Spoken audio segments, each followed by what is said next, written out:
Hello again. I'm back with another clock to repair. I found this one at a local thrift store. It caught my eye because it's made by the Standard Electric Time Company out of Springfield, Massachusetts. And I've only come across one of these clocks before. One of my subscribers sent me one, a much smaller one in a black metal case, and I was able to repair that, and that one came out quite nice. And I thought it would be interesting to get to work on another one. I would call it an industrial clock, and there's a latch on the side that lets you open it up. And this is what I did in the store. Move it over a little bit. I opened it up, and the first thing I noticed is that it was missing a power cord. I pointed that out to the owner, and he accepted my offer of $25 for it, which I thought was a fair price. Once I got it home, I removed the cover over the movement, and it's one that I've never seen before. Let me try to move in for a close-up of it.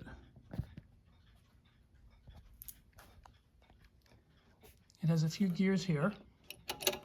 Here's the coil, and some kind of a lever or a key on the side of it.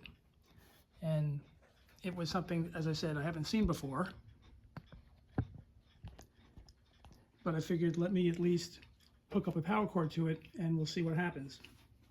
And if you've seen any of my other videos, you know that before I hook it up to a power cord, I'll test for continuity in the circuit using my ohm meter, which I already did, and it is intact and it should be safe to plug it in.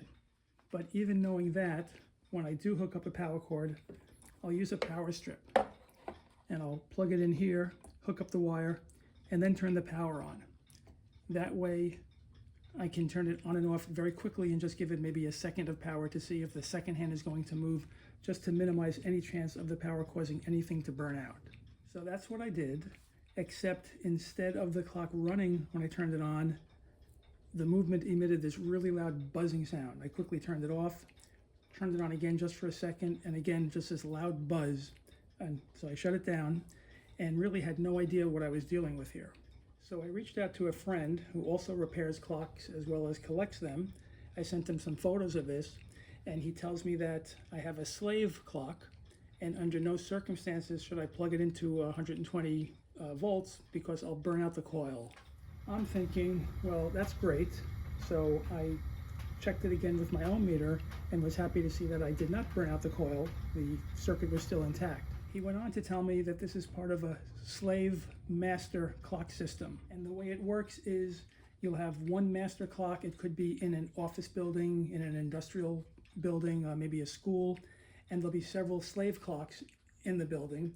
And the master clock will send out a signal controlling all of the slave clocks. It runs on 24-volt power, and it'll send a signal 1 per minute, and that'll make the slave clock's minute hands advance 1 minute at a time. I told him that I did not have a 24-volt adapter to check that out, and he said that it might even work with one as low as a 5 or 6 volt adapter, which I do have. So I hooked that up, and I'm going to show you what I found once I did that. I came up with a 5 volt adapter. It's from some device that stopped working long ago. I cut off the plug and stripped the wires from the end, and now I'm going to attach it to the contacts.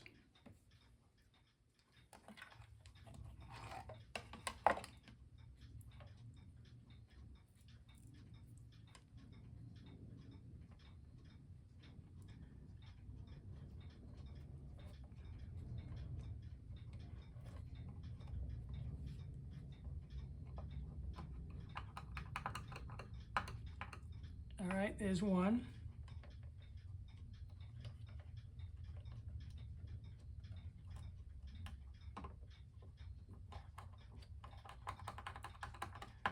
And 2. We'll plug this in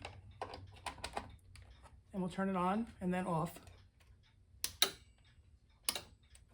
And if you can see what's happening, this little key is moving each time the impulse is sent. And each time it clicks, the minute hand will move 1 minute. And let me show you that.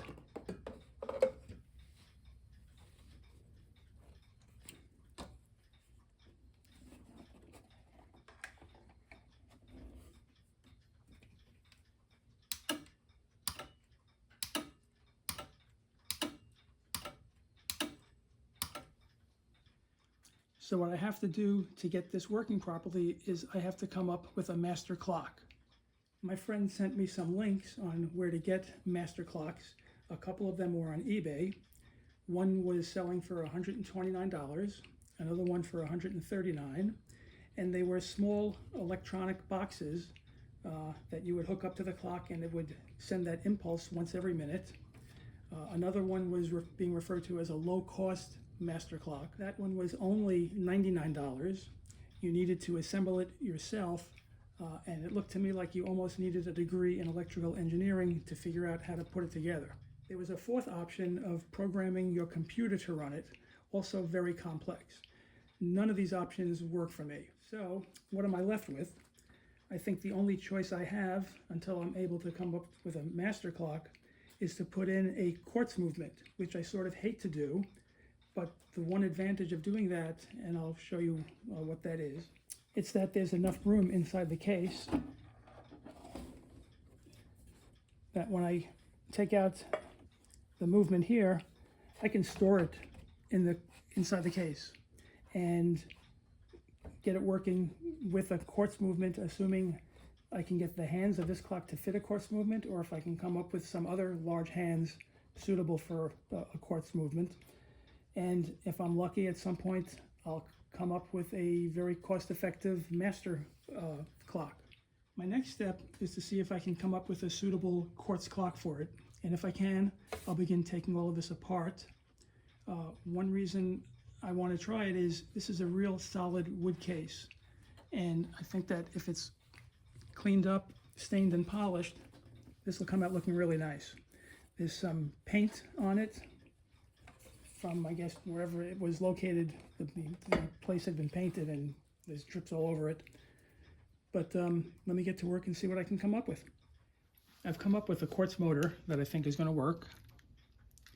And I found a set of hands that are just about the same size as these. So I think these are going to work out as well. So the next step is taking this whole thing apart.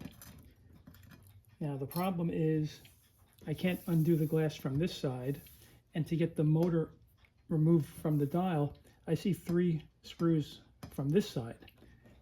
In order to access this, I need to take this whole thing out from this side, and it looks as if to do that is a set of 4 screws holding in this strip and just one on either end here. And this is the dial. I think if I undo these, I'll get the whole dial and the motor out. Then I can remove this from the dial and put the quartz back in.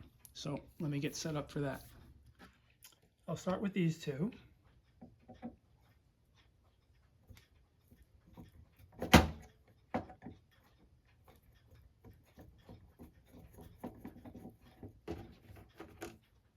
Here's one.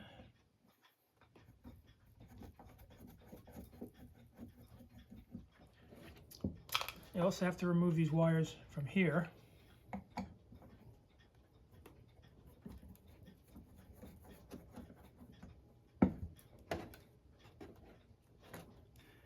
Now, I really don't think with such a low voltage that the polarity matters with this, but just to be on the safe side, if I ever get a master clock to hook up to this, I'll label the wires so I know what goes where.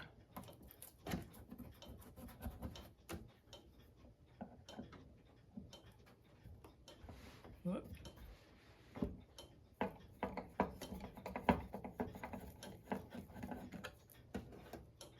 Okay, I have to do these 2, and these 2, I'll do those on my own. Then I'll be ready to lift this out. Okay, the 4 are out, and once I remove this one, I realize that I can slide the whole dial out of here.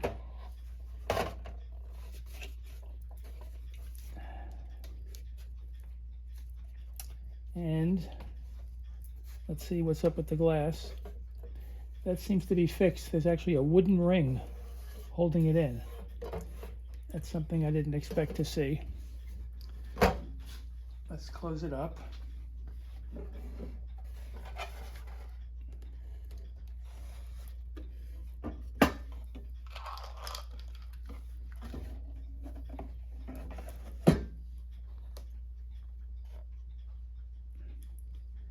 And let me work on undoing these 3 screws here, and that'll get the motor out.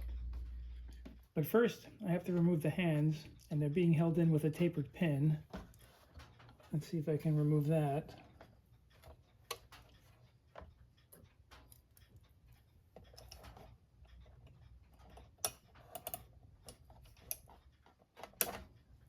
Not quite tight enough.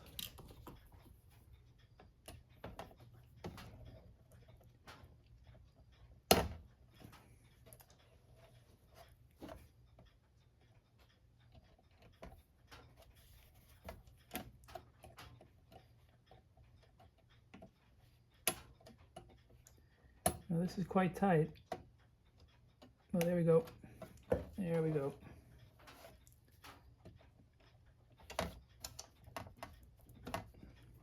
All right.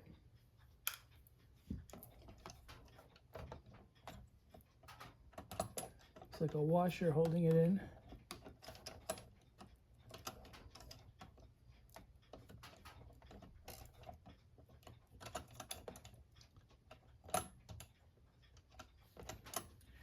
I may have to pry it off.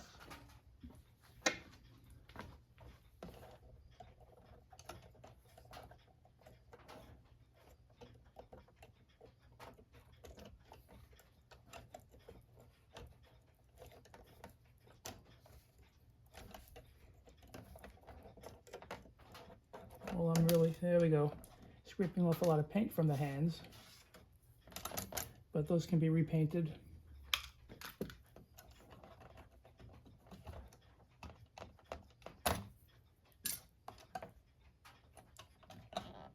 I'm going to have to pry the hour hand off as well.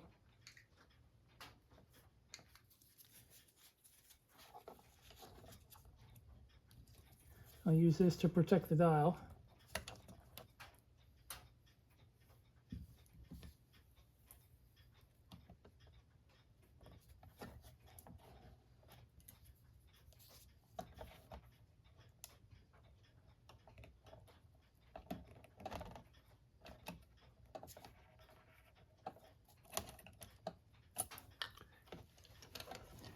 It's not really budging. I almost feel like I'm bending the hand a little bit.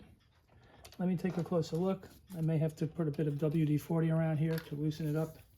So let me work on that. I'm just going to brush on a little bit.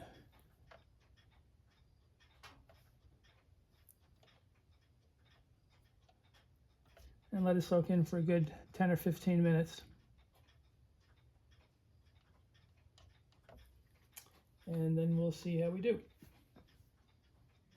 Okay, I forgot about this, and it ended up sitting overnight, but let's give it a try now.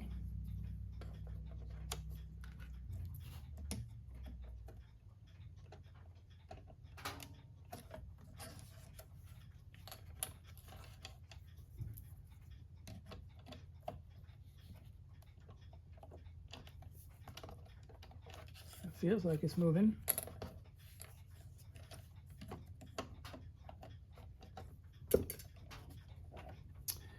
Very easy, nothing like letting WD-40 soak in for about 12 hours.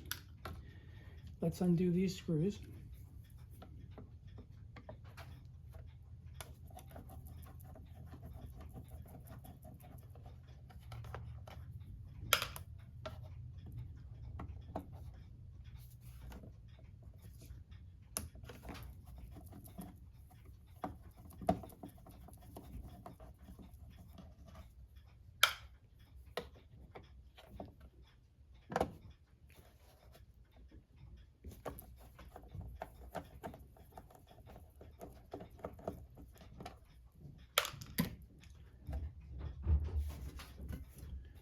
All right, not bad at all. Let me see if this lifts off.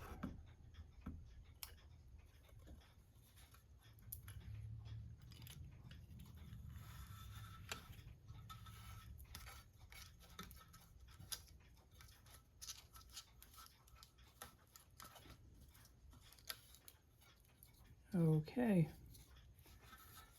put that here.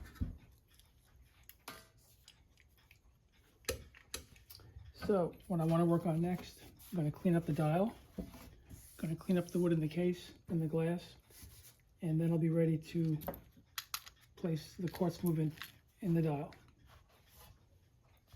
Don't know if you can see the difference, but the dial cleaned up nice. And when I spoke about having paint drops on the case, this is what I'm talking about, big drops of paint. So I'm going to try to see if I can chip these off somehow, and then work on cleaning up the case, polishing it, hitting it with my Howard's Restore finish. And when I'm done with that, I'll return. And when I said there's a lot of paint on it, I'll give you a good look. Really have to try to clean all of this off.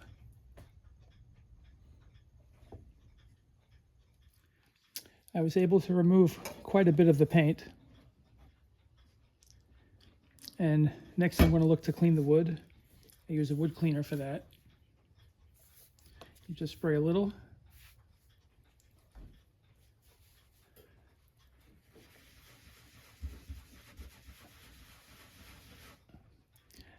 And you can see how much dirt comes off.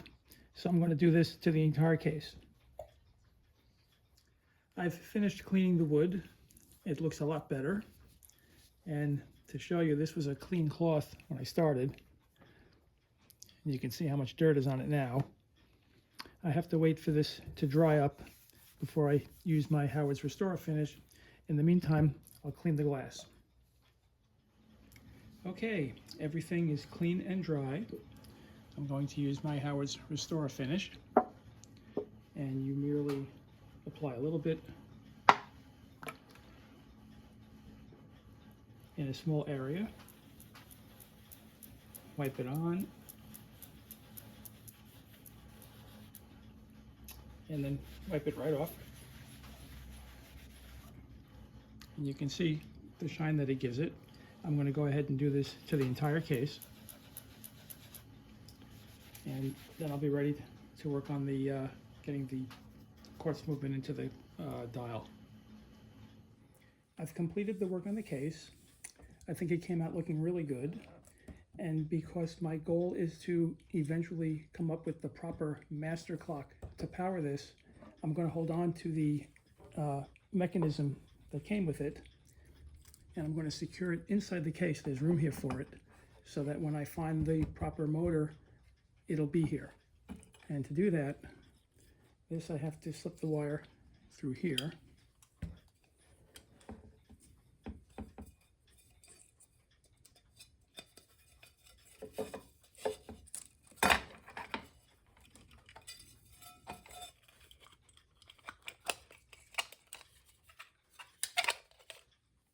And then place the cover.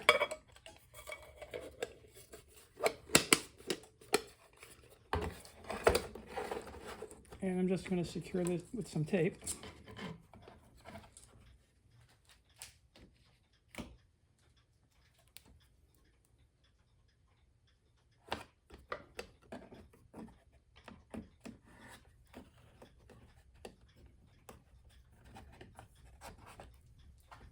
One there.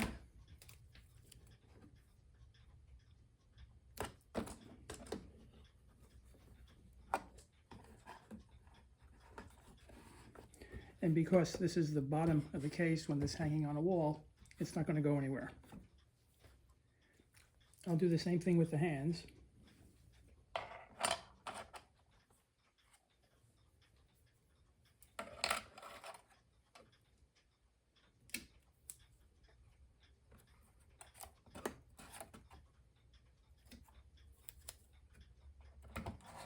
Okay, they're not going anywhere. Now to get to work on the dial. The first thing I have to do is secure this plate back onto the back of the dial. And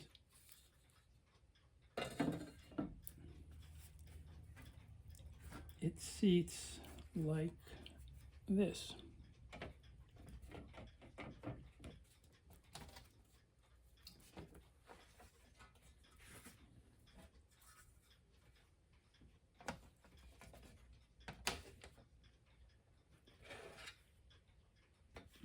Okay, there's 3 screws holding it.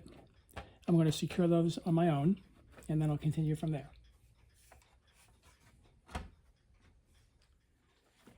I've got the plate on, and it's going to sit. Let me move the case over. Might be easier to see.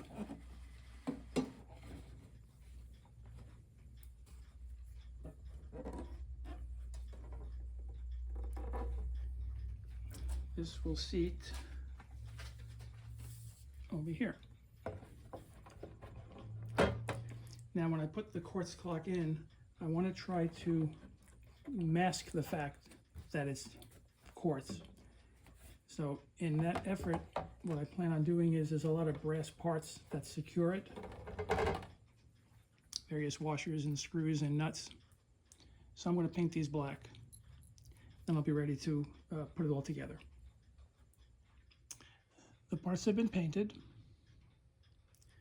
And now I'll start to place the quartz movement into the dial.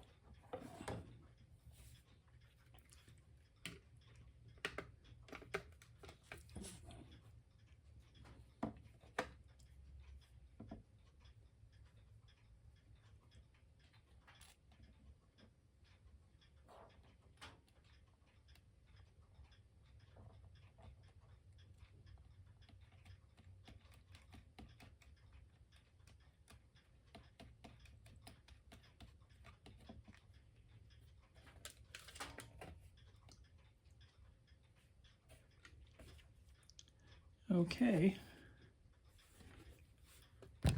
Whoop. Didn't mean to hit the camera. I just want to tighten this up as much as I can.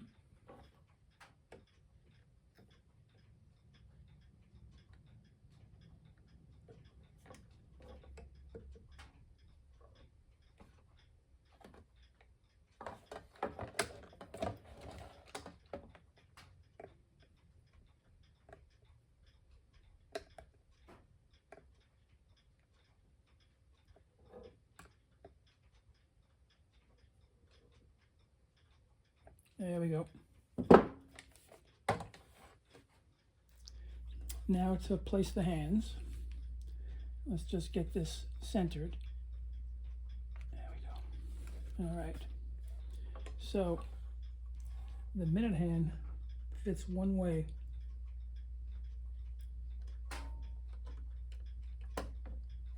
So we got to put that on, turn it to 12, and remove it. Then the hour hand on the 12.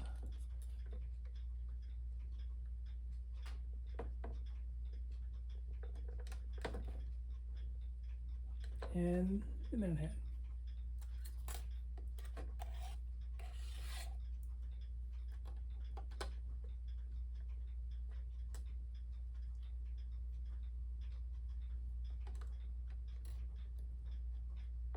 Place the nut.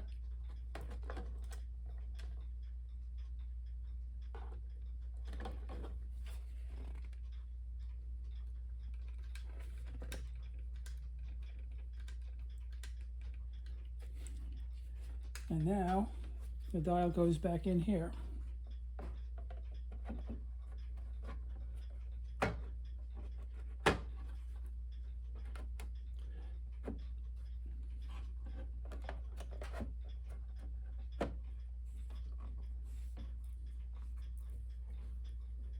Yep.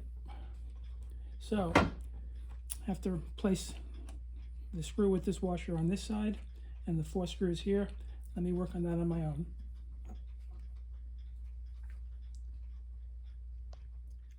All the screws are in. I just have to tighten the last one.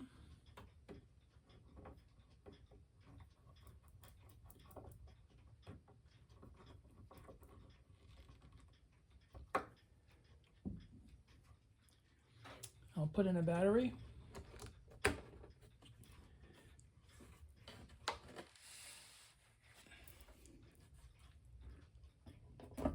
Close it up, and there's a little latch to lock it. And now I'll try to find a good place to display this and we'll get a final look at it. And this hand is long enough that you can actually see it moving. Most hands on quartz clocks are so small that you cannot see them move. You just notice that the time has changed, but I'll show you.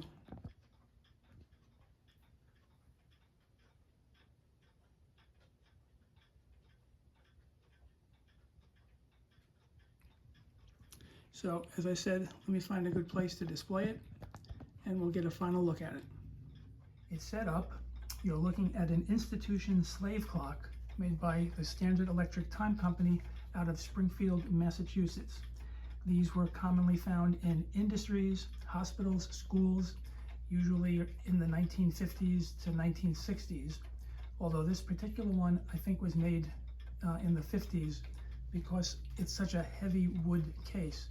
By the time they started making these in the 60s, I think they switched over to metal cases, which were a lot lighter and probably less costly to manufacture. I was not happy having to convert this to quartz. I'm sure a lot of purists would not like it either.